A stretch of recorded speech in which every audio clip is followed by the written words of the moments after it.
우리 하나님 말씀은 시편 41편 마지막 절이 되겠습니다.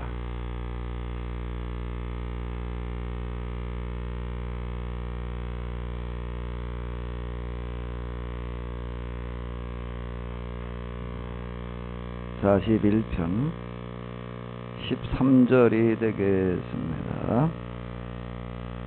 같이 보시겠습니다. 여호와 이스라엘의 하나님을 영원부터 영원까지 찬송할지로다. 아멘. 아멘. 예, 오늘 여기 등록 카드를 내주신 분이 계십니다. 우리 우금미 집사님, 잠깐 일어나세요. 얼굴은 다 익숙하실 텐데 그동안 저희 교회에 저렇게 참석은 하시고 계셨었는데 아직 예배는 참석하셨어도 우리 교회는 아니셨어요. 근데 사실 우리 교회 일을 그동안 많이 하셨습니다. 김장할 때도 그렇고 뭐 여러 가지로 와서 그냥 아주 참 여러 가지 노동일 할 때도 그렇고 일을 많이 하시고 그 벚꽃이 참 너무 아름답더라고요. 우리 하나님께서 하시는 과 같은 일들이 참 놀라운데요. 올 한 해 동안 여러분들이 하는 일이 아주 만바람 벚꽃과 같이 활짝 피어나시기를 바랍니다. 자, 우리가 시편을 공부를 하고 있는데요. 오늘 42편부터 또 이렇게 같이 한번 다뤄보도록 하겠습니다. 24편부터요. 24편부터 41편까지가 되겠는데요. 자, 24편 뭐 짧습니다. 10절까지밖에 안 되는데요. 우리 같이 한번 읽어 보실까요? 땅과 거기에 충만한 곳 세계와 거하는 자가 다 여호와의 것이로다.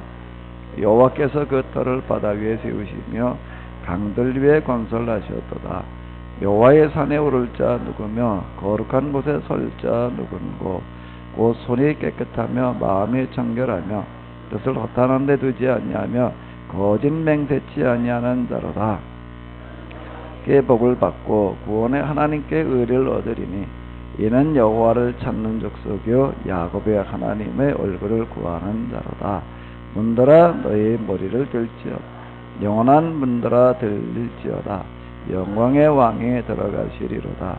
영광의 왕이 누이시뇨 강하고 능한 여호와시요 전쟁에 능한 여호와시로다. 문들아 너희 머리를 들지어다. 영원한 문들아 들릴지어다. 영광의 왕이 들어가시리로다. 영광의 왕이 누이시뇨 만군의 여호와께서 곧 영광의 왕이시로다. 아멘. 네, 24편을 읽었는데요. 지은 사람이 누구죠? 다윗. 시편을 이렇게 보게 되면요, 시편이 이제 다 해서 5권으로 다 이렇게 되어져 있는데 1권이 41편, 오늘 우리가 읽은 마지막 송령까지 41편까지가 1권이 되겠는데 41개의 시 가운데에서 다윗의 시가 몇 개예요? 37개예요. 가운데 그 숫자가 다윗의 시 숫자가 되겠습니다. 그리고 이제 다음 주부터 보게 될 2권을 보게 되면은 이게 한 30개의 시 중에서 18개. 다윗의 시가 이렇게 보게 되면 주로 1권과 2권, 그리고 이제 5권에 15개가 이렇게 이제 들어 있는데요. 주로 1권과 2권에 많이 들어 있습니다. 그리고 5권에 15편의 시가 들어 있더라도 내용을 비교를 해 보게 되면은 1권이나 2권에 있는 내용과는 이제 전혀 다른 이런 거를 이렇게 이제 볼 수가 있습니다. 그 1권과 특히 1권에 다윗의 시를 이제 많이 배열을 해 놓았습니다. 그런데 이제 1권, 2권 그리고 이제 5권에 들어있는 시들을 서로 이렇게 비교를 해보게 되면 내용이 좀 많이 차이가 나는 걸 볼 수가 있는데요. 자, 지금 여기 이렇게 쭉 우리가 이제 24편을 읽었는데요. 아마 우리 찬송으로도 많이 이제 불렀던 그런 내용이 여기 들어 있습니다. 이거 많이 불렀죠? 문들어 머리 들어라, 뭐 그러고 나가는 어떤 그런 찬양 많이 불렀습니다. 자, 다윗의 시의 특징 가운데 하나가 뭐가 있는가 하게 되면은 하나님을 누구로 표현을 하는 거예요? 왕으로다가 표현하는 그런 시가 여기에 많이 들어 있습니다. 영광의 왕이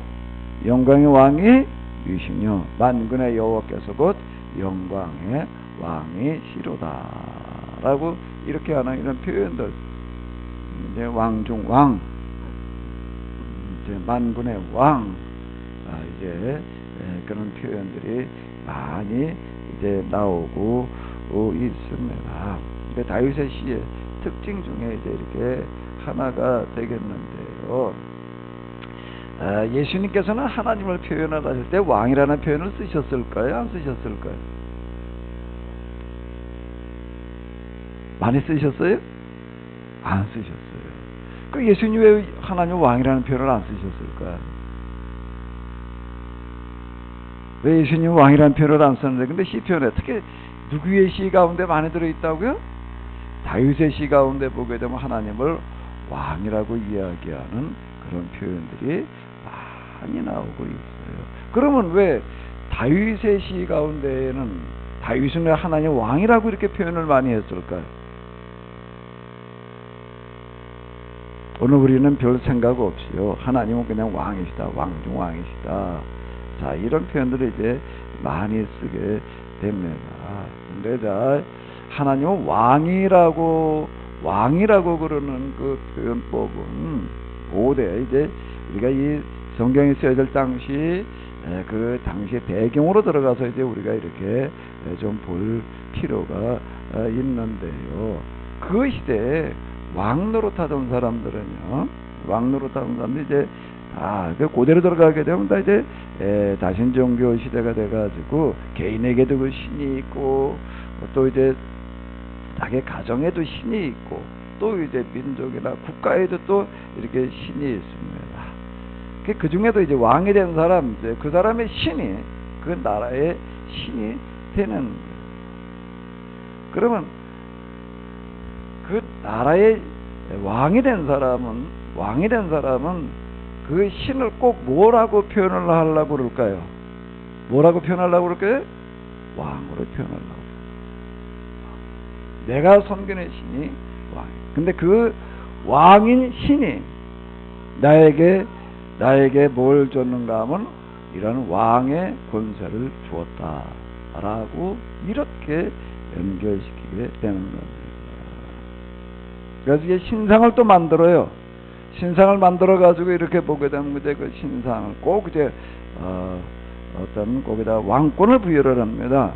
그리고 그 신상과 신과 자기 자신이 동일하다라고 이렇게 나가게 되는 거예요. 고대에는 그 한 나라를 통일하고 그런 사람들은 꼭 자기가 섬기는 신을 뭐라고 표현하고 싶어 한다고요?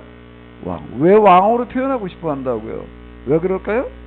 그렇게 하는 것이 곧 자기에게 뭐가 되는 거기 때문에요? 왕권에 대한 뭐가 확보가 되는 거죠? 정당성이 확보가 되는 겁니다. 그래서 그 왕이란 표현들을 많이 쓰는 율법에 이렇게 보게 되면은 하나님을 만군의 이 세상 모든 만물의 주님이라고 하는 주인이시다라고 하는 그런 표현들은 많이 나오고요. 왕이라고 하는 그런 표현들은 거의 쓰지를 않고 있습니다. 예수님께서 오셔서 하나님을 소개하실 때는 꼭 하늘에 계신 너희 뭐라고 그러셨죠? 아버지라는 표현을 많이 쓰셨죠. 왕이라는 표현을 쓰지를 않았어요. 사실 우리는 별 아무런 생각 없이 하나님은 당연히 그냥 왕이시지라고 이렇게 생각을 하게 되는데, 이런 배경들이 바로 지금 이와 같습니다. 다윗이 이제 이런 하나님 왕이라고 이렇게 쓰는 표현들이 이제 많이 있는데, 이런 표현을 가지고 하나님은 이런 왕이시다. 그래서 그런 왕의 신앙, 왕이신 하나님에 대한 신앙을 가지고 뭘 했는가 하게 되면 군대를 양성을 하고, 그 군대들을 이끌고 들어가는 거 주변 나라들을 다 무력으로 정복을 했습니다. 그렇게 해서 선언하는 거예요. 뭐라고? 내가 섬기는 여호와 하나님이 뭐라는 거예요? 왕이시다. 자, 이렇게 선언을 하는 겁니다. 여기 보게 되면 문들아 머리를 들지어다. 어떤 분이 이걸 뭐 고개 들라는 얘기로다가 들으셨다고 그러던데, 머리를 들어라 그러니까 영원한 분들아 들릴지어다. 이건 뭔가 성문을 이야기를 하는 건데, 왕이 지금 외국에 나가가지고 다른 나라를 갖다가 점령을 하고, 그리고 지금 그냥 포로들을 이끌고, 또 괜히 약탈물들을 다 그냥 노력을 해가지고도 지금 그리고 개선을 하고 들어오는 거를 얘기를 하는 것. 그 장면을 지금 그려놓은 그와 같은 내용이 이렇게 되겠습니다. 우리는 그냥 뭐 별 생각 없이 그냥 저 하나님 왕이라고 그러고 그냥 이게 찬양을 부르게 되는데, 글쎄 우리가 찬양을 이렇게 불러도 될까요? 우리가 하나님을 믿으니까 하나님께서 우리에게 권세한 능력을 주셔가지고 우리가 힘을 가지고 주변 나라 가서 다 그냥 점령하고 그리고 다 약탈해 와도 되지요? 그래도 되지요?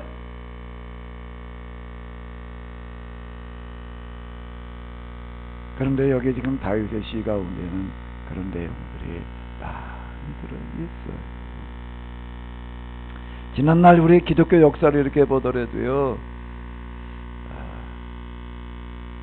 이제 특히 중세기를 지나가지고 근대가 되고 그러면서 이제 신대륙을 건설하는, 세계를 이제 식민지를 건설하는 어떤 그런 시대가 이렇게 있었는데, 전 세계 돌아다니면서 식민지를 건설을 해서요, 약탈을 하고 그리고 저 아프리카에 가가지고도 흑인들을 붙들어다가 누에로 팔아먹고 그러는 나라가 어느 나라인가, 다 하나같이 기독교 국가였어요.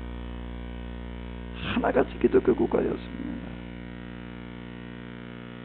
아마 하나 예외가 있다라고 한다면 일본이 이제 잽싸게 배워가지고서 이제 또 식민지를 건설하는 그런 제국을 건설하려고다가 이렇게 망했는데요. 기독교 국가들이요, 배에다가 군대를 싣고 그리고 이제 신목을 싣고 세계 곳곳을 돌아다니면서 식민지를 건설하면서요, 그걸 다 하나님의 이름으로 했어요. 하나님께서 우리에게 이와 같이 허락하신다는 식으로다가, 그리고 이런 찬양들을 불렀습니다. 그리고 개선하는 그런 식으로다가 이렇게 했어요. 우리가 얼핏 별 생각 없이 이렇게 이런 찬송을 가지고 군가식으로 다 이렇게 부르게 되면은 괜히 뭐 힘이 나는 것 같고 좀 이제 은혜가 느껴지는 것 같고 그런데요, 은혜 받는 것도 중요하지만 어떤 은혜를 받느냐라고 하는 게 훨씬 더 중요한 겁니다. 아멘? 이 시간 다 은혜를 받으시기 바랍니다. 근데 은혜를 어떻게 받아야 된다고요? 똑바로 받아야 돼요. 신천지에 빠진 사람들 이렇게 얘기하는 걸 보게 되면은 뭔 얘기들을 많이 하는가 하면, 난 교회 다니는 동안은 전혀 은혜를 못 받다가 여기 와가지고 은혜를 받았대. 그 사람들 남들은 뭘 은혜 받은 거는 확실한 거예요. 근데 무슨 은혜를 받느냐라고 하는 거가 훨씬 더 중요한 겁니다. 우리가 똑바로 은혜를 받아야 될 줄로 믿습니다. 똑바로 은혜를 받아야 될 줄로 믿습니다. 그럼 왜 다윗의 시 1편에 1권에 들어있는 37개, 41개 중에 37개가 다윗의 시예요. 다윗의 시들은 거의 다 이런 식이에요. 1권에 들어있는 내용들은 거의 다 이런 내용들입니다. 아니면 지난 주간에 우리가 봤던 23편처럼 하나님 나의 목자시니 하는 식으로 꼭 이런 내용들이 여기 이제 많이 들어가 있습니다. 그러면 이 시편을 편집하는 사람은 왜 1권에다가 다윗의 이런 시를 거기다 많이 집어넣어놨을까요? 시편을 이렇게 편집할 시기가 언젠가만 바벨론 포로기를 이제 지나면서 인데 여기 그 내용을 이렇게 쭉 분석을 이렇게 해보게 되면은 뭔 얘기가 되는가 하게 되면은 일본의 다윗의 시를 갖다가 이렇게 집어넣어 놓은 것은 그 이제 신명기 신학이라고 하는 어떤 그런 게 있는데, 그게 뭔가 신명기 신학이라고 하는 것은 왜 우리가 나라가 망하고 이렇게 포로로 끌려왔는가 하면 우리가 하나님 말씀대로 살지 않았기 때문이었습니다 라고 하는 걸 고백하는 거예요. 회개하는 거예요. 같은 구조로다가 지금 이거를 시편을 편집을 해 나가고 있는데, 일본에다가 주로 이런 것들을 갖다가 많이 집어넣는 건 뭔가 하게 되면은 우리가 그동안 신앙생활을 이렇게 잘못하다가 이런 식으로 하나님을 왕이라고 생각을 하고 우리가 주변 나라를 갖다가 그냥 이렇게 무력으로 정복을 하고 지배하고 그러다가 우리가 망했습니다. 이걸 얘기하려고 그러는 거예요. 아멘. 은혜를 우리가 받는 건 중요한데 은혜를 어떻게 받아야 된다고요? 똑바로 받아야 되는 거예요. 잘못 받으면요, 성경에서 은혜 받았다고 무슨 능력 받았다고 그래가지고서 온갖 사이비 이단들이 얼마나 많이 생기는데, 우리는 늘 참으로 많이 생각하고 많이 기도해야 됩니다. 하나님, 우리로 하여금 바른 길 갈 수 있게 하여 주시옵소서. 바른 신앙 가지게 하여 주시옵소서. 이 시간 우리가 주일날 주님 앞에 나왔는데 다 은혜가 충만해지시기를 바랍니다. 성령으로 충만해지시기를 바랍니다. 바른 성령이어야 되는 거예요. 바른 은혜여야 된다라고 하는 겁니다. 다윗은 이런 식으로다가 여기 지금 24편에 나와 있는 것과 같은 이런 방식으로다가 그는 주변 나라들 그냥 다 에돔, 모압, 암몬 사람까지 그냥 다 지배를 해가지고 거기에도 약탈물들을 얼마나 많이 모아놓았는가 하게 되면은 금이 10만 달란트, 은이 100만 달란트. 한 달란트가 얼만큼이 한 달란트예요? 여기 우리 공사 화장실에 뭘 일하느라고 이제 여기 세배 몰타를 갖다가 이제 이렇게 좀 들어 올렸는데요. 그거 한 포가 몇 킬로일까요? 40kg예요. 그게 한 달란트에 해당되는 겁니다. 한 짐이에요. 그러니까 한 짐. 장정이 지고 장거리를 운반을 할 때, 지고 갈 수 있는 무게가 얼마인가 하면 한 달란트가 되는 건데, 그러니까 쉽게 그냥 세면 한 포다. 이제 보통 이제 계산할 때 30만 5kg 정도로다가 이렇게 계산을 하게 이제 되는데요. 그러니까 10만 달란트.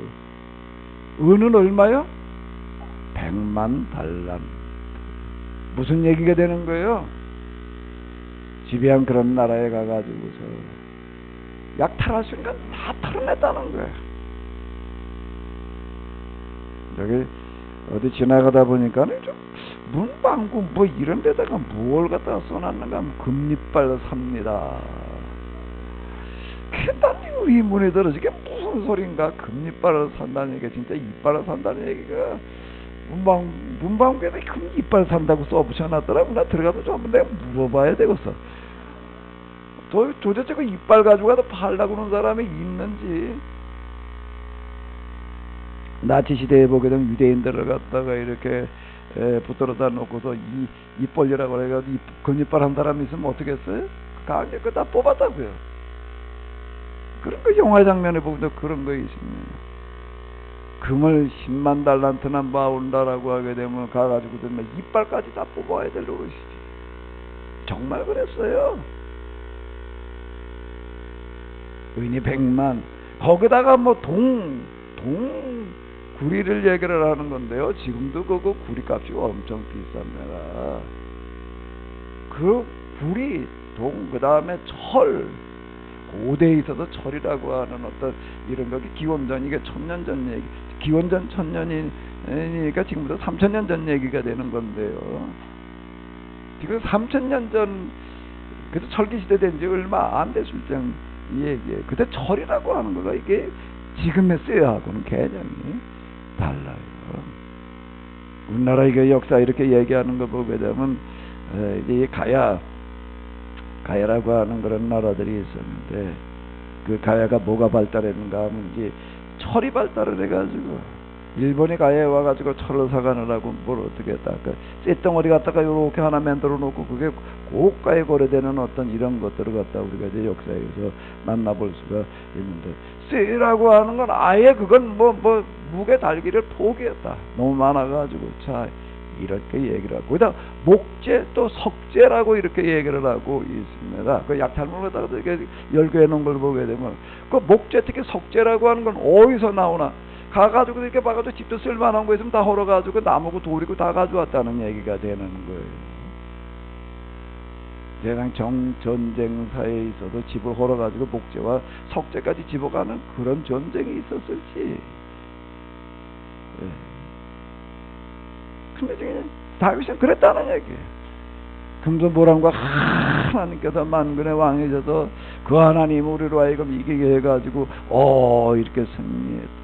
이렇게 우리에게 복을 내려주셨다. 자, 이런 식으로다가 한 거예요. 이런 시편들을 갖다가 여기다 많은 거는 뭔가 회개하는 측면에서 올려놓은 거예요. 하나님 우리를 용서하시옵소서. 우리가 이런 잘못된 신앙을 가지고 있었습니다. 그동안 시편 읽으시면서 다 이렇게 읽었지요?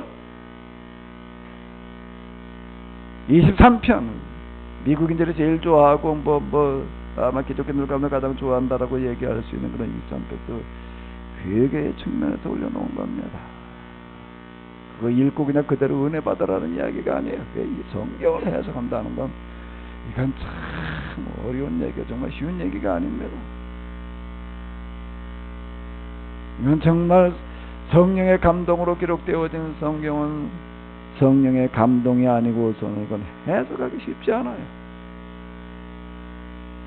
그래도 지금 제가 여기서 이렇게 얘기를 하고 있지만 사실 여기까지 오는데 이게 수십 년 걸린 겁니다. 여기 시편은 이게 구절을 갖다가 이렇게 쭉 놓고 보게 되면 이게 이제 신명기 신학의 구조로 다 이렇게 나오는데, 쭉 이제 여기다 회개가 이제 1편, 2편에 나오고, 그 다음에 이제 3권에 넘어가게 되면 이제 다윗의 계약이라고 하는 게 나오고, 그리고 계약의 파기가 나오고, 그게 이제 4권이에요. 그리고 이제 5권으로 넘어가면서 이제 뭐가 나오는가 하게 되면 모세의 시가 나오게 되는데, 이제 계약의 회복. 그러니까 뭔가 가나안에 들어가가지고 신앙생활 잘못하다가, 잘못한 게 누구 때문에 잘못한? 다윗 때문에 잘못한 거예요. 그게 다윗의 시 거기다 회개하는 쪽에다 많이 갖다 집어넣는 겁니다. 그다 망했다는 거예요. 망하고 나가지고 이제 죽을 고생하다가 회개를 하고 나니까 하나님께서 회복시켜 주셨. 그게 이제 4권, 5권으로 넘어가는 어떤 이런 구조예요. 그러니까 다섯 권으로다가 시편을 편집했다라고 하는 것은 그냥 모세오경의 5권이니까 그냥 5권으로 다 편집했다라고 하는 5권으로 다 분리해 놓은 데 의미가 있는 게 아니라, 그걸 어떤 기준을 가지고 뭘 말하려고 그렇게 편집을 해 놓았느냐라고 하는 거가 훨씬 더 이렇게 중요한데요. 여기 이렇게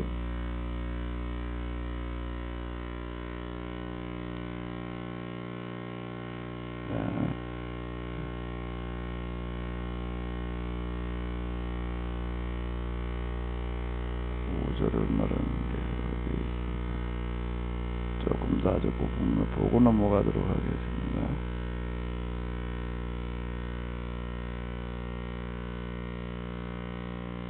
자, 지금 요 얘기가 지금 시편 5경의 구조라고 얘기하는 어떤 이런 것들이 바로 지금 이런 거가 되는 거예요. 전체 지금 1편 앞부분 소문에서는 율법을 강조하고 그러면서 이제 회개를 이제 얘기를 하는 거고요. 4권으로 넘어가면 또 모세의 시가 나오는 것은 이제 구약의 회복. 이게 이제 뭔가 하냐면 그들의 그 고레도 칙령으로 말미암아 이제 귀환하는 어떤 이런 것들을 얘기를 하는 거고, 5권으로 넘어가게 되면 해방에 대한 감사의 시들이 여기 들어가 있습니다. 찬양합니다. 여기 다윗의 시가 15편이나 들어있지만 여기는 전적으로 뭔가 하나님을 찬양하는 어떤 그런 찬양. 마지막 5권은 다 하나님에 대한 전적인 찬양이에요. 뭐에 대한 찬양이요? 해방에 대한 그런 찬양을 하는 어떤 이런 식으로다가 이렇게 이제 구성이 되어져 있는 것을 이렇게 볼 수가 있는데, 자, 우리가 정말로 시편 읽어 내려가면서 은혜를 받아야 되는데, 은혜를 똑바로 받아야 될 줄로 믿습니다. 거꾸로 받지 말아요. 아멘. 문들아 머리들아라는 찬양을 불러더라도 회개하면서 불러야 돼. 아멘. 야, 하나님께서 우리에게 이렇게 해주시리라고 이런 식으로다가 이제 거꾸로 지금 은혜들을 받고 있는데, 거꾸로 은혜를 받아요. 그러다 보니까 지금 교회가 세상에도 무슨 소리를 듣고 있지요? 개독교래. 개독교라고 하는 그와 같은 소리를 듣고 있는 게 바로 이와 같은, 이건 철저한 회개를 촉구하는 그와 같은 시다라고 하는 겁니다.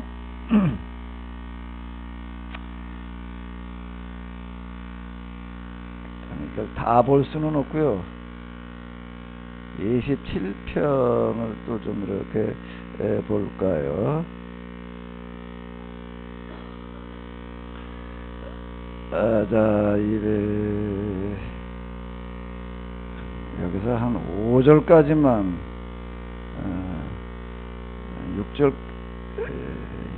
6절까지만 화면 보이는 데까지만 읽어보시기 바랍니다. 여호와는 나의 빛이요 나의 구원이시니 내가 누구를 두려워하리요.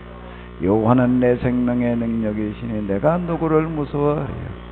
나의 대적 와의 원수된 해악자가 내 살을 먹으려고 내게로 왔다가 실족하여 넘어졌다.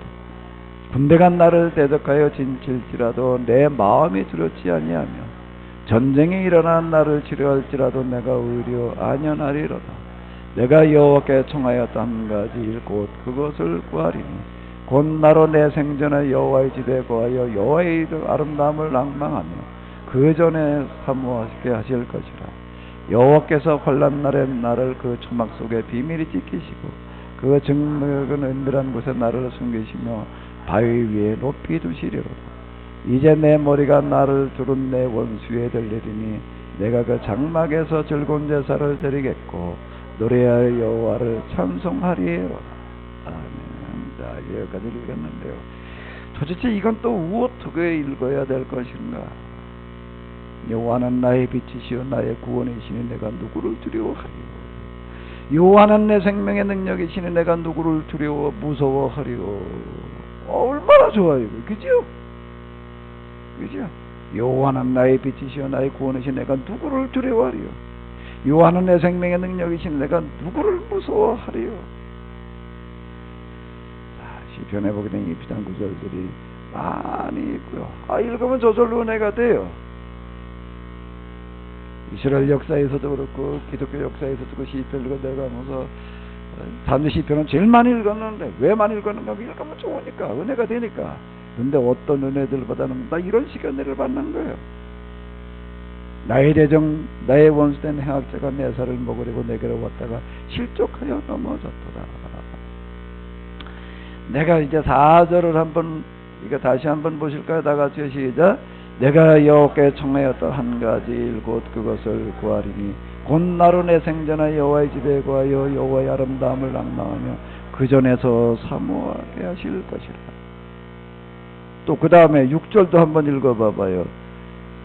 내 머리가 나를 두른 내 원수 위에 들리리니 내가 그 장막에서 즐거운 제사를 드리겠고 노래하여 여호와를 찬송하리로. 무슨 걸 얘기를 하고 있는 거지요? 무슨 걸 얘기를 하고 있는 거예요? 시편에 보게 되면 무슨 구절들이 많은가 하게 되면은요. 저도 전에 전 교회 나가가지고서 이제 성경을 좀 외워보려고 요절 카드를 만들어가지고 이제 뭐 파는 것도 있고 또 내가 또 이제 조금만 이렇게 써가지고 이제 외우려고 이제 그랬던 적이 이제 있었는데 그 구절 중에 하나가 뭔가 하게 되면 주의 공정에서 한 날이 다른 곳에도 맨날보다 나은즉 첫날보다 나은즉 악인의 장막의 고함보다는 내 하나님의 문지기로 있는 것이 좋사오니. 뭐가 그렇게 은혜가 되는 거예요? 주의 공정에서 한 날이 다른 곳에서 뭐보다 낫다고요? 첫날보다 나은즉이라는 이 구절이 이게 너무 좋아.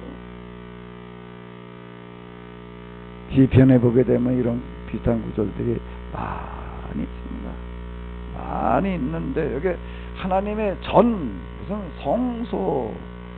성소를 향하여 기도를 한다, 성소로 올라간다, 성소로 올라가는 길에 부르는 찬양, 무슨 성전, 그런 이야기들이 많이 나오고 있습니다.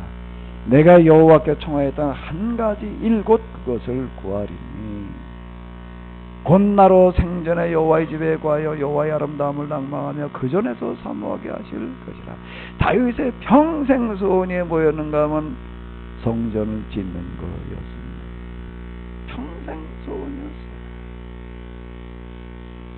그가 왜 이렇게 온 지역을 돌아다니면서 정말 금리빨까지 그냥 다 뽑아다 모아놓았는가 하게 되면은, 지나가다 이렇게 보고도 쓸만한 집이 좀 다 헐어가지고서 그냥 그 나무 돌까지 이렇게 다 모았는가 하게 되면은 뭘 하려고요? 하나님께 내가 성전을 좀 하나 지어드려야 되겠다. 좋게 잘 지어야 되겠다. 그래서 모아놓은 게 얼마나 모아놨다고요? 금이 몇만 달란트? 10만 달란트. 금이 100만 달란트.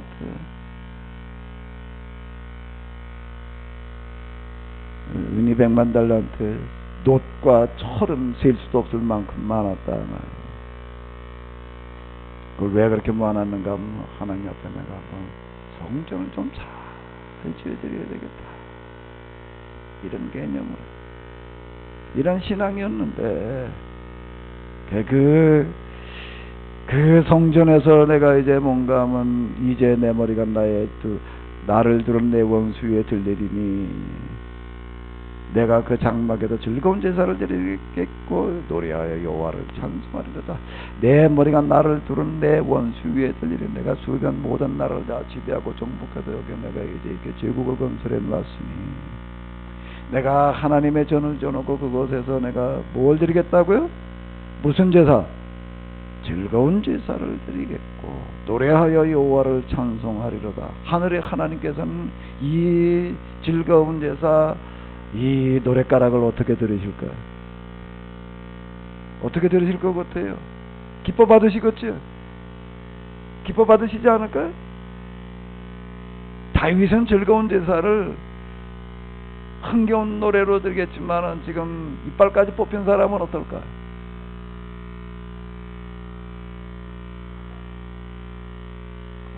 제가 난 여태 이에 대해서는 별로 신경을 안 쓰고 그러고 살았는데 좀 되게 과로를 하고 그러고 하다 보니까는 아래 위 전부 다 그냥 아주가 그거 들뜬다고 그러나 치주염, 아마 그거 치주염이라고 그러나요? 어느 정도가 되는가 하게 되면 죽도 씹지를 못할 정도가 돼. 김경원 권사님 들어오게 갔더니 신방을 갔더니 녹두죽을 써놨더라고요. 녹두죽을 먹는데 씹지를 못하고 그냥 혓바닥으로 우르르해가지고 이렇게 이제 그냥 생겼어요. 근데 어떡하다가 그냥 여기 우르르 이에 주가리 좀 매달 씹혔는데 아주 내 자지러질 뻔했어. 얼마나 아픈데. 이게 정말 이가 오복 중에 하나가 들어간다는 게 무슨 얘기인지 알 것 같더라고요. 이가 그러니까 뭘 어떻게 먹을 방법이 없으니까. 내 이빨까지 뽑힌 사람의 심정이 지금 어떨까? 지방칸 마련한다라고 하는 게 요즘도 어렵지만 그대로 올라갈수록 지방칸 마련한다는 것은 대단히 어려운 얘기예요. 기와집을 가르쳤고 고래등 같다라고 이렇게 이제 표현들하고, 요즘은 기와집 가지고 이렇게 부러워하는 사람 별로 없을 거예요. 왜냐면 기와집한테 내려놓는다는 게 얼마나 그게 어려운 문제. 근데 와서 그냥 다 얼어가지고 기와장까지 다 걷어갔다라고 한다라고 하게 되면, 그래가지고 지금 길바닥에 내 몰린 사람은 지금 어떨까 지금? 에? 사람 들어갔다가 남도 들어갔다가 그냥 다 마다는 일렬로 줄 서라고 그러고서는요, 땅바닥에 눕혀놓고서는 자를 만들어 놓고 어떻게 하는가 하게 되면 하나 둘 세 번째 걸린 사람은 죽이고 지나가 3분의 1을 죽였다는 거예요. 장정전은 마다가 다 그렇게 죽였다 말이에요. 이렇게 얘기를. 다시는 대멸국리를 못하게까지 엄두를 못 나게끔 이런 식으로 해놨다. 세계 전장 역사 가운데에서요, 다인만큼 그렇게 아주 그냥 실제하게 정말 약탈하고 아주 모질게 한 그런 역사, 글쎄 얼마나 됐을지. 그렇게 해가지고 많은 것들을 모아다 놓고서는, 그리고 그거 가지고 내가 하나님의 전을 하나 지어놓고, 그리고 어떻게 하겠다고 거기서 뭘 내가 그리고 이제 거기 황제, 내가 나를 두른 내 우연수 위에 들 일이 이제 황제로서 내가 그 장막에서 뭘 드리겠고, 즐거운 제사를 드리겠고, 노래하여 여호와를 찬송하리라. 참 이런 시들이에요. 이걸 우리가 어떻게 이해를 해야 될 것인가? 뭘 어떻게 이해해? 그냥 그렇게 그냥 은혜 받으면 되지. 그동안 우리는 그렇게 온 겁니다. 성경 그렇게 해서 나는 거야, 그냥요. 그때 기독교 제국주의가 나오는 거야.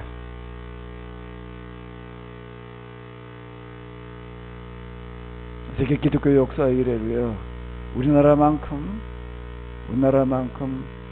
기독교가 들어온 다음에 이렇게 단시간 내에 선교 성과를 거둔 데가 없다라고 이렇게 이제 이야기를 합니다. 뭐 여긴 여러 가지 요인이 있어요. 장우석 권사님 해석에 얘기된 우리나라 이제 어떤 그 유교라고 하는 거가 기독교 들어오시고 길을 닦아 놓았다라고 이렇게 해석을 하시니까 좀 마음이 참 공감이 되기도 하고 그러고 합니다. 아주 중요한 거는 뭐 때문인가 하게 되면, 우리나라가 기독교 국가의 식민지배를 받지 않았다라고 하는, 그러니까 역사가들이 일반적으로 인정하는 어떤 이런 문제예요. 우리는 어느 나라의 지배를 받았죠? 일본. 기독교 선교가 아주 안 되는 지역이 있습니다. 어느 지역인가 하면 기독교 국가의 식민지배를 받은 나라는 안 받아들이려고 그래. 인도 같은 나라, 중국 같은 나라, 일본 이런 나라. 왜? 어떻게 했으니까? 자기 나라 이 십자가 들고 와가지고서 그거 자기 나라 지배하고 그냥 그렇게 약탈해가고, 그렇게 또 한쪽에 또 선교사들 와가지고 또 그 십자가 믿고 구원받으라고 그러고, 그니 이게 정말 무슨 또 사람 돌리는 것밖에 안 되는 거죠. 근데 우리나라는 그렇지 않았다라고 하는, 선교사들이 와가지고 우리 편에 서가지고 일본에 대항해서 이제 계몽운동을 펴주고 이러는 바람에 이제 그 당시 우리나라 모든 지도자들이 다 기독교를 앞장서서 받아들이는 바람에 우리나라가 단시간 내에 이렇게 기독교 역사로 최고의 선교 성과를 거둘 수 있었다라고 이렇게 이야기를 하고 있습니다. 이젠 내 머리가 나를 두른 내 원수 위에 들리리니, 내가 그 성전에서 즐거운 제사를 드리겠고, 그리고 좋은 악기를 만들어가지고 노래 잘 부르는 사람들 갖다가 또 노래 연습을 그냥 많이 시켜가지고, 그리고 내가 하나님을 찬양하겠다. 중세기에 보게 되는 게 찬양이라고 해서 얼마나 많은 관심들을 가졌는지. 노래하는 사람들을 갖다가 양성을 하는데 음을 갖다가 이 남성들을 갖다가 음을 좀 하나님을 찬양하는 어떤 그런 음을 좀 잘 내기 위해서 다 고세를 시켰습니다. 그래가지고 그 음으로 다 하나님을 찬양하겠다. 그리고 뭐 중세 음악 가지고 지금 클래식이라고 하는 그런 모차르트, 베토벤 뭐 우리가 흔히 이렇게 얘기를 하는 이런 사람들은 다 옛날에 그 교회 음악이었어요. 그게 다 교회에서 나온 거예요, 이게. 뭐 핸델의 그 메시아, 뭐 문자 그대로 메시아잖아요. 하늘의 하나님께서는 그 거세당한 사람들이 그냥 피 목구멍에서 있는 피가 나도록 연습을 해가지고 부르는 그 노래를 어떻게 들으셨을까요? 아주 황홀하게 들으셨겠죠. 그죠? 그렇게 하나님께서 원하시는 음악이 그런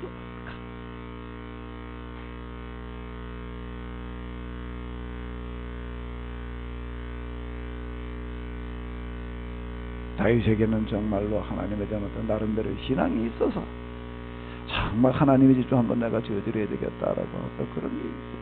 근데 그건 고대 왕들이 다 어떤 방식인가 그런 방식에 자기들이 섬기는 신에게 큰 전을 지어가지고 바치고 그게 곧 뭐가 되는가 하면 자기의 왕권 강화가 되는 어떤 이제 그런 것들이었는데 이렇게 쭉 나가다가 보게 되면요 다 이런 시대예요. 이런 시대에 많습니다.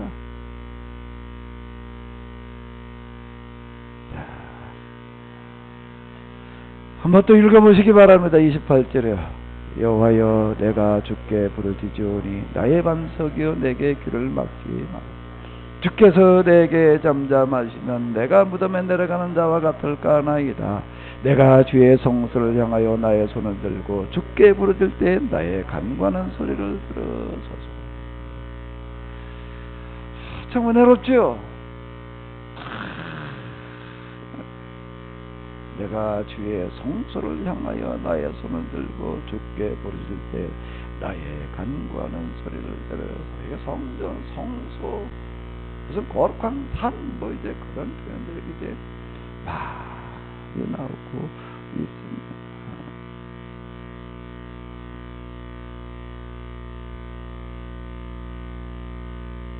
내가 주의 성소를 향하여 나의 손을 들고 주께 부르짖을 때 나의 간구하는 소리를 들으소서. 이런 표현들이 다 뭘 얘기를 하는 거라고요? 성전이시라고요. 하나님은 어디 계실까요? 성소라고 하는 게 뭔가 하나님이 여기 계시다라고 이렇게 생각들을 하는데 하나님이 어디 계시지요? 하나님이 어디 계세요? 하늘에 계시지. 그 하늘님, 하느님, 하나님 하늘에 계시다. 하늘. 어디가 하늘이에요? 어디가 하늘이에요? 저기 어디에요? 저기 어디? 그건 저 하늘 위에 저 위에 어디라고 그래? 그건 스카이 공간을 말하는 거지. 하늘이라고 번역하면 헤븐이야. 영어로 헤븐인데 하늘은 세상 모든 곳이 다 하늘입니다. 하나님은 어디 계신가? 세상 모든 곳에 다 계시는 줄로 믿습니다. 근데 하나님께 특별히 계시는 곳이 있어요. 하나님 어디나 다 계시는데요. 어디나 다 계세요. 근데 하나님께서 특별히 계시는 곳이 있습니다. 거기가 어딜까요? 근데 다윗은 그러니까 이들의 신앙은 하나님의 집 성전에 계신다라고 성소에 계신다라고 이렇게 생각을 하는 거예요. 근데 성경에서 분명 하나님 특별히 계시는 곳이 있다고 얘기를 합니다. 하나님 특별히 어디 계실까요? 예수님께서 말씀하셨어요.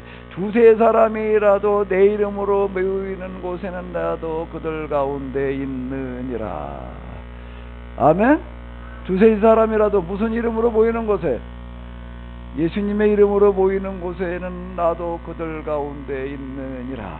오늘 지금 여기에 우리 하나님 함께 하시는 줄로 믿습니다. 여기 두세 사람보단 조금 많네. 그러니까 더 많이 계시겠지요. 더 함께 하시는 줄로 믿습니다. 그럼 두세 사람이라도 내 이름으로 모이는 곳에 우리 다 예수님의 이름으로 모였으니까 그럼 뭐가 여기서 중요한 얘기가 되는 거예요? 이 구절에서요. 두세 사람이라도 어떻게 하는 곳에? 내 이름. 예수님의 이름. 그 예수님의 이름이 뭐예요? 예수님의 이름이 뭐야? 2000년 전에 우리를 위해 세상에 오셨다 십자가에 돌아가신 나사렛 예수. 그때 예수님이라는 이름이 워낙 많았어요. 그래가지고 구분하기 위해서 나사렛 출신 예수님. 이제 이래가지고 나사렛 예수님 이름으로 모이는 곳에 귀신을 쫓아낼 때도 뭐라는 건 나사렛 예수님의 이름으로 명하노니 나가라 말이야. 이제 그럽니다.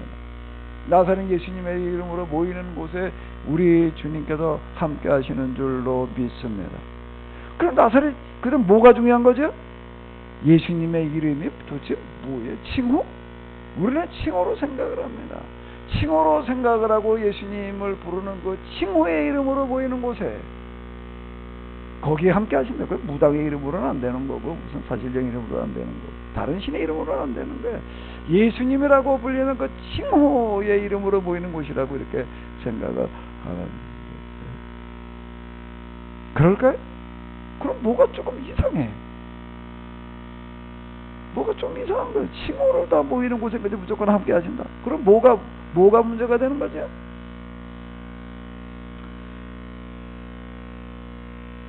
모세를 부르시는 장면에서 보게 되면 이렇게 얘기를 하십니다. 내가 애굽에 내려가도 내 백성을 데리고 내가 이 산으로 와라. 내가 이 산에서 내가 그들을 만나 주겠다. 그래가지고 모세는 이제 그들 데리고 이제 어디를 그가 이제 40년 동안 이제 양을 지던 그러니까 하나님을 만났던 부르심을 들었던 시내 산으로 오는 거예요. 하나님께서 그들을 거기서 만나 주십니다. 그리고 계약을 맺어요. 그리고 이제 여기서 율법을 이렇게 주시는데.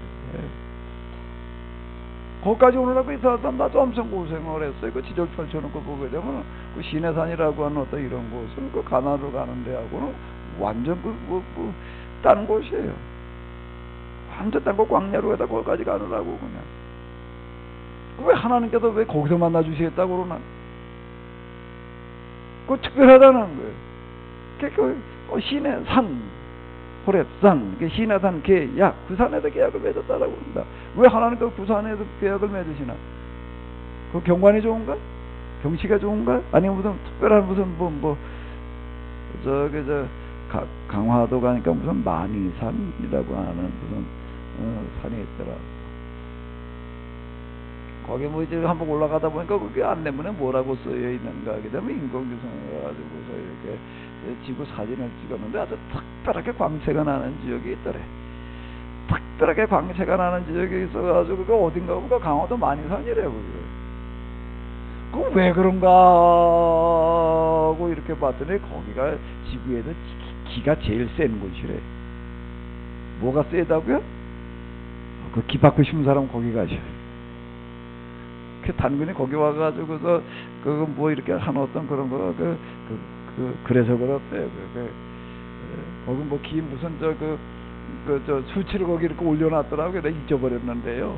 어마어마한 딴 데하고는 아주 비교가 안 돼. 그 특별한 어떤 뭐더라고요. 그 산꼭대기 그냥 바위 위에다가 이렇게 이제 해놨던데. 뭐 옛날에 그걸 어떻게 그걸 알고 왔을지 그것도 너무 신기하고. 신에 사는 기가 센 곳인가? 명당인가? 뭐 때문이었을까요? 뭐 때문이겠어요? 모세가 그곳에 와가지고 남이 이제 드릴 사유가 돼가지고 양을 치면서 40년 동안 그는 그 산을 오가면서 그 산 언저리를 다니는 40년 동안 뭐라는 거죠? 어떻게 하게 되었나? 이 세상에 있는 이 많은 가난하고 불쌍한 사람들의 문제를 좀 내가 좀 해결할 무슨 방법이 좀 있을까? 이걸 찾는 거예요. 40에 그가 그곳에 왔는데 사실 그곳에 오기 이전부터 그는 우리가 출애굽기를 읽어보게 되면 특히 십계라는 영어를 보게 되면 그 전부터 그는 고민을 하는 거예요. 그가 그냥 가만히 있어서 애굽의 바로가 될 가능성이 제일 높았다라고 이렇게 이야기를 합니다. 전해지는 전승에 의하게 되면은요, 애굽에서 이제 왕자 교육을 받는 사람들 가운데 모세는 뭐 워낙 출중했대. 워낙 출중해가지고 이제 다음 바로가 그 왕의 이름 칭호인데 그걸 이어받을 수 있는 가장 유력한 사람이었다라고 이렇게 얘기를 하는데, 그런데 그는 이제 뭐 내가 이 나라의 황제가 돼가지고서 이제 내가 왕이 돼가지고도 뭐 어떻게 해보자 이게 관심이 아니라 어떻게 하면 도대체 이 나라의 가난한 사람들의 문제를 다수가 다 그냥 가난에 찌들려가지고 그러고 살아보고 있는데 인권 유린당하고 있는데 이들의 문제를 좀 어떻게 해결할 방법이 있을까? 참 이게 고민이었다는 거죠. 그러고 거기서 미디안 광야로 와서부터 40년, 80년이에요. 사실 그때까지 모두 80년의 생애라고 하는 건 뭔가 하면 이걸 찾는 거예요. 그건 아브라함도 마찬가지. 아브라함도 75세대로 뭐예요? 첫째 세상을 어떻게 하면 모든 사람들 좀 복받고 살게 할 수 있을까? 그 75이었다는 얘기가 그 얘기가 되는 거예요.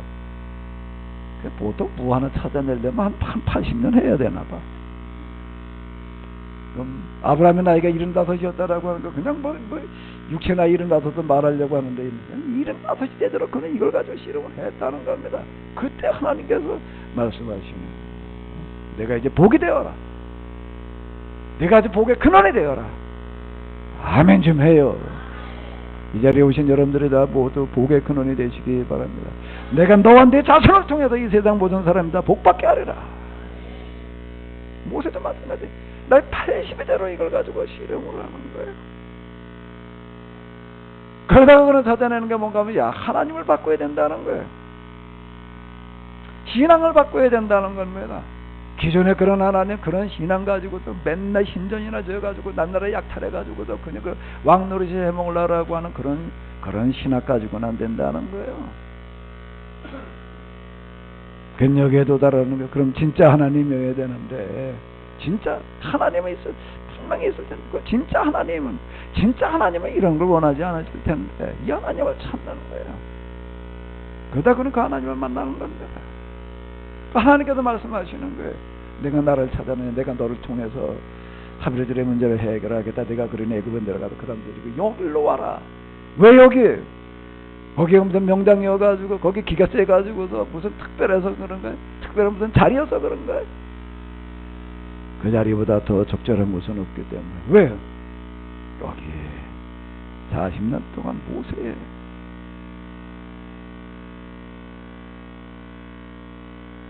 탄식과 눈물이 흘려진 곳이기 때문에 모세의 정신이 거기에 배어져 있기 때문에 그러니까 뭐에 함께 하신다는 얘기가 되는 거예요? 뭐에 함께 하신다는 게 뭐가 특별하다는 거죠? 정신입니다. 사상의 최고의 가치예요. 이거보다 더 큰 가치는 없는 거예요. 거기에 함께 하신다는 얘기가 되는 거죠. 두세 사람이라도 내 이름으로 모이는 곳에 예수님의 이름으로 모인다는 게 뭐예요? 호칭으로 모이는 거예요? 호칭으로 모이는 그걸 가지고도 우리 예수님의 이름으로 모이는 거기에 함께 하신다라고 이렇게 얘기할 수가 있네. 나사렛 예수님의 이름으로 명하노니 나가라 말 귀신 보고 나가라는 얘기가 나사렛 예수님의 이름으로 명한다는 게 뭐예요? 인간의 소유하신 최고의 정신을 말하는 거예요. 귀신이 나간다는 건 뭘 말하는 거예요? 제 욕심나 살고 저자 공리나 자기 이기적인 어떤 그런 것들이 예수님의 이름 앞엔 설 자리가 없다는 거예요.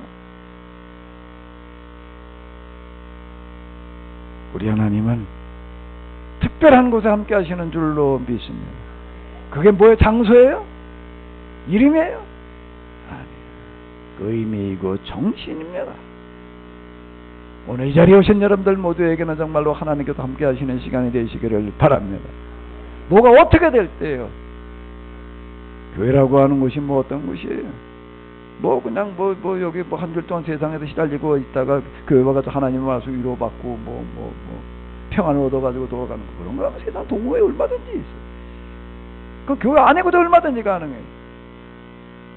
그런 거라고 한다라고요. 자칫 우리는 교회를 그렇게 생각할 수 있어요. 교회 같은 좀 뭐 평안을 느끼고 말해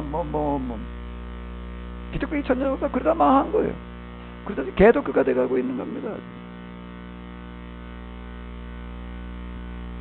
교회에 와서는 우리는 뭘 가지고 돌아가는 가 하면 나사렛 예수님의 이름을 가지고 가는 거예요. 나사렛 예수님의 이름으로 모이는 거예요. 그건 뭔가 하면 이 세상에도 우리가 얻은 최고의 가치를 말하는 것입니다. 그걸로 무장하고 돌아가는 거예요. 성령으로 충만해진다는 게 뭘 말하는 거예요? 뭘 말하는 거예요? 자칫 근데 감정에 고양되는 거 어떤 그냥 확신 가지는 거 소망도 다 똑같은 게 아니에요. 하나님께서 주시는 소망이 있습니다. 인간에게서 나오는 그런 소망도 있는 거고 그런 확신도 있는 거고요. 그런 평안도 있는 거고요. 여호와여 내가 주께 부르짖으오니 나의 반석이여 내게 귀를 막지 마소서. 주께서 내게 잠잠하시면 내가 무덤에 내려가는 자 같을까 하나이다. 다윗은 정말 하나님에 대한 철저한 신앙이 있었어요. 정말 하나님을 의지했어요. 위급할 때마다 정말로 하나님을 부르짖었어요. 그리고 그에 힘입어가지고 이겨냈어요. 그런데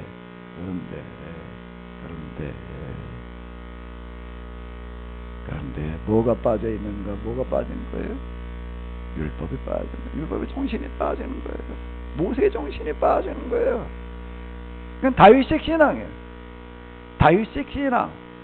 내가 윤리적으로 도덕으로다가 좀 내가 여기 보게 되면 이런 얘기가 있습니다.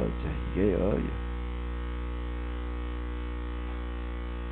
자, 한번 읽어보시기 바랍니다. 나와 함께 나를 끌지 마옵소서. 저희는 그 이웃에게 화평을 말하나 그 매마에는 악독이 있나이다. 저희 행사와 그 행위의 악함대로 갚으시며 저희 손에 지은 대로 갚아 그 마땅히 받을 것을 부응하소서. 하나님 의인에게 함께 하신다, 의로운 곳에 함께 하신다, 그런 표현이 여기 많이 나옵니다. 뭐 100번 맞는 얘기지. 악인과 행악하는 자와 함께 나를 이끌지 마소서. 저희는 그 이웃에게 화평을, 말로는 화평을 말하고 있지만 그 마음속에는 등쳐먹을 생각만 가득하나이다. 자, 이런 표현들이 얼마나 많은데, 시편에 마저가 그걸 도배를 하고 있어요. 다 맞는 이야기죠. 다 맞는 얘기예요. 그럼 뭐예요? 겨우 착하게 살아라, 바르게 살아라, 거기에 하나 함께 하신다. 하나님 함께 하시는 것이 착하고 바르게 사는 곳에 함께 하신다? 얼핏 생각해보면 다 받는 얘기 같고 그런데 성경에도 얘기하는 건 그런 걸 말하는 거예요. 이스라엘 사람들이 이끌고 이 산으로 와라, 내가 여기서 그들과 계약을 체결했다. 이 계약 정신이에요. 계약 정신이라고 하는 것은 뭘 얘기를 하는가 하게 되면은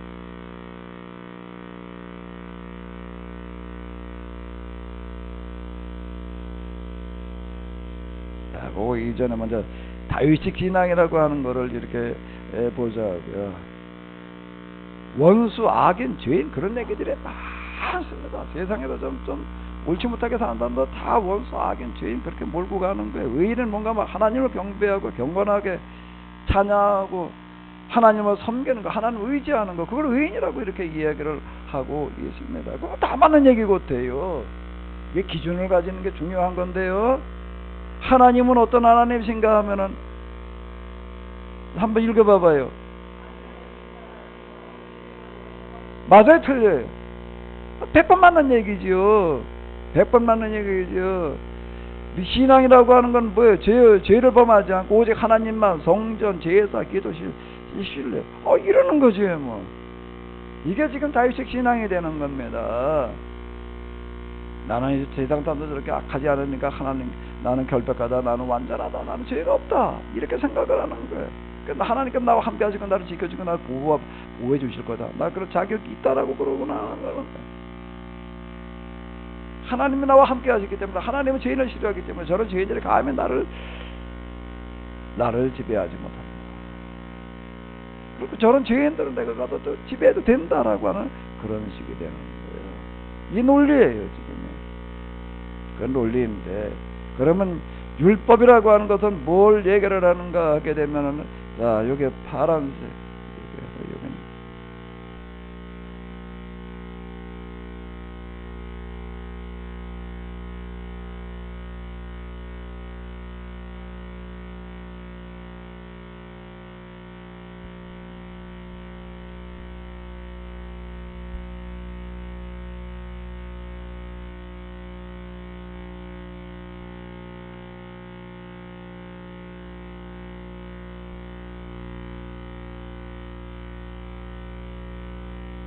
자, 한번 읽어보시기 바랍니다.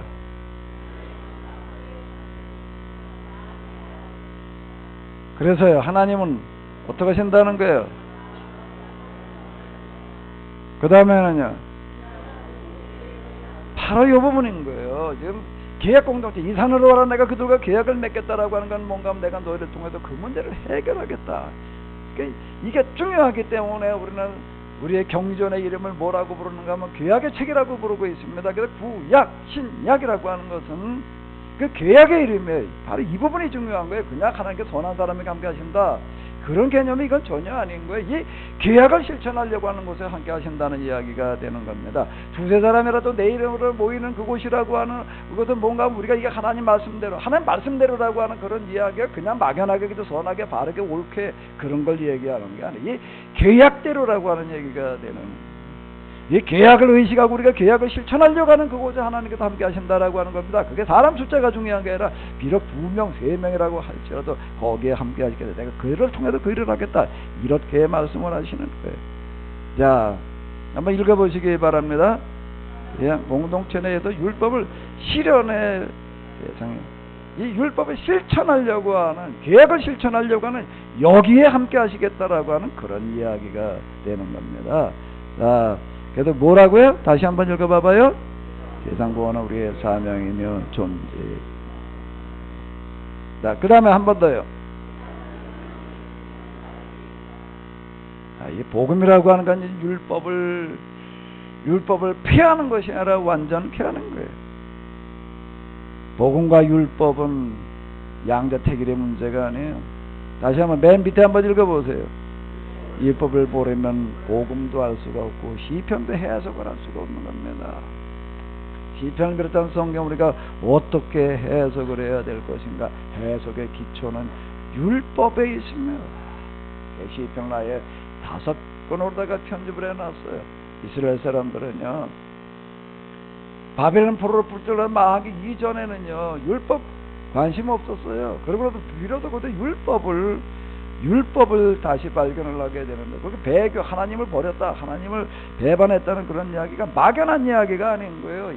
성경을 똑바로 배워가지고 자식들에게 가르치는 그 공동체를 만들어내는 거, 우리가 그걸 안 했다는 이야기가 되는 겁니다. 회개라는 이야기가 막연하게 그냥 잘못된 거 회개하는 거, 뜯어 고치는 거, 그걸 가지고 회개라고 이렇게 생각을 하게 되는데, 그건 그냥 윤리 도덕에서 얘기하는 거, 도덕 종교의 얘기가 되는 거고요. 성경에서 얘기하는 회개라고 하는 것은 뭘 회개라고, 배교진 거 회개, 이 신명기 신학에서부터 회개라고 하는 것을 이해를 해야지 되는 건데요. 뭘 회개하는가 하면 성경을 똑바로 모르는 거예요. 뭐가 가장 큰 죄라고요? 기독교인이 하나님 믿는 사람의 범하시는 가장 큰 죄가 뭘까? 가장 큰 죄가 뭐겠어요? 회개가 뭘 회개해야 되는 건지, 뭐가 죄인지를 우리가 잘 구분을 못하는 거예요. 자, 뭐가 가장 큰 죄라고요? 하나님을 믿으려고 하는 사람이 가장 큰 죄는요, 성경에 관심이 없어. 이게 평생 교회 댕겨도 성경 한 번 제대로 들여다보지도 않아. 그냥 그저 왔다 갔다 하고, 뭐 하나님께서 함께 하시겠지, 뭐 인도해 주시겠지, 뭐 한번 교회 갔다 왔으니까 뭐 오늘 나 할 바 다 했지, 그냥 그런 식으로 돼버리는 어떤 이런 것들이 용서받을 수 없는 죄에 해당되어지는 거예요. 가장 큰 죄는 성경을 모르는 거예요. 관심이 없는 거예요. 이스라엘은 그러다 망한 거예요. 그래도 어떻게 했다고? 그러다 바벨론 포로로 가가지고서는 뭐 성경 뭐 관심이 없네, 시간이 없네, 바빠서, 진짜 바빠져서 새벽부터 밤중까지 가가지고 노예 건장에서 그냥 일하고 와가지고서는 밤중에 그러고 앉아가지고 이제 그리고 불 켜놓고 그러고 가지고 성경을 공부하는 거예요. 그게 이제 이스라엘 사람들에게 역사, 이게 구약이라는 얘기가 그런 것들을 이야기를 하는 겁니다. 그리고 거기 가가지고 성경을 가지고 공부를 하고, 회개의 가장 큰 첫 번째 제목은 성경에 관심이 없는 거예요. 모르는 거예요. 그 열심히 그렇게 회당에 모여가지고 공부를 이제 성경을 다 이제 헐어버리고 이제 그러고 있는 걸 볼 수가 있는. 그리고 그 다음에 어떻게 하는 거라고요? 그걸 가지고 아주 자식들에게 죽으라고 가르치는 거예요. 이스라엘 사람들이 그렇게 가르치는데 얼마나 열심히 가르쳐 놓았는가 하게 되면은 성인 시간은 12살 될 때도 오경을 다 외웠다라고 이렇게 이야기를 하고 있어요. 지금도 그래요, 그 사람들은요. 지금까지 이 전통이 이어지고 있는데, 이 사람들이 이러고 있는 걸 보시고도 하나님께서 그 한 세대, 두 세대, 세 세대가 지나고 나니까 이제 됐다, 내가 다시 돌아가 가지고도 다시 한번 시작해봐라. 자, 이게 지금 신명기 신학의 핵심이 되는 겁니다. 교회 와가지고 우리가 뭘 해야 되는가? 성경 배우러 오는 거예요. 아멘? 아멘? 무슨 여기 찬양을 가지고 잘해가지고 하나님 앞에 뭐 예배로 영광 돌리러 오는 데가 아니에요. 하나님은 그걸 받으시겠다는 게 아니에요. 성경 우리가 똑바로 배워야 될 줄로 믿습니다. 아멘? 이제 아주 교회 올 때 가방 들고 오셔. 무슨 가방? 공부 가방 들고 와요. 이게 회복이 돼야 되는 거예요. 이게 그냥 와서 몸만 잠깐 앉았다 간다고 되는 게 아니에요. 위로의 얘기 그저 무슨 평안의 얘기 그저 복비로 주는 얘기나 들으라고 오는 데가 아니라 성경을 똑바로 배우는 데에 있습니다. 아멘. 우리가 가지고 열심히 가르치는 거예요. 아멘. 아멘. 그게 역사예요. 역사예요. 지금 우리가 교회가 뭘 잃어버렸냐면 이걸 잃어버렸어요. 교회당에 다시 찾아놓고 예배로다가 그건 다 찬양을 드리면은 설교는 길어 20분 이상 설교하면 안 된다나 아주 설교학 교수가 하는 얘기 아주 설교학 책들이 다 그런 식이야. 짧을수록 좋대. 걔도 다 15분 설교. 그 나머지 찬양 무슨 이제 이르고 그냥 그리고 지금 진행을 하고 그러고 있는.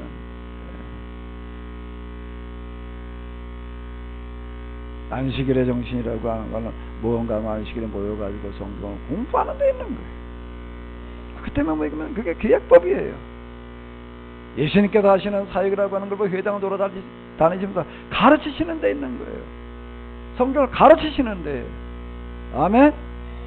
성경 우리가 똑바로 좀 배워야 될 줄로 믿습니다. 성경 좀 읽어요? 읽고 있지요? 다음 주 시편 몇 장부터 몇 편부터 몇 편까지 한다고요? 그래도 오늘 좀 읽고 왔어요? 몇 편부터 몇 편까지 읽었어요?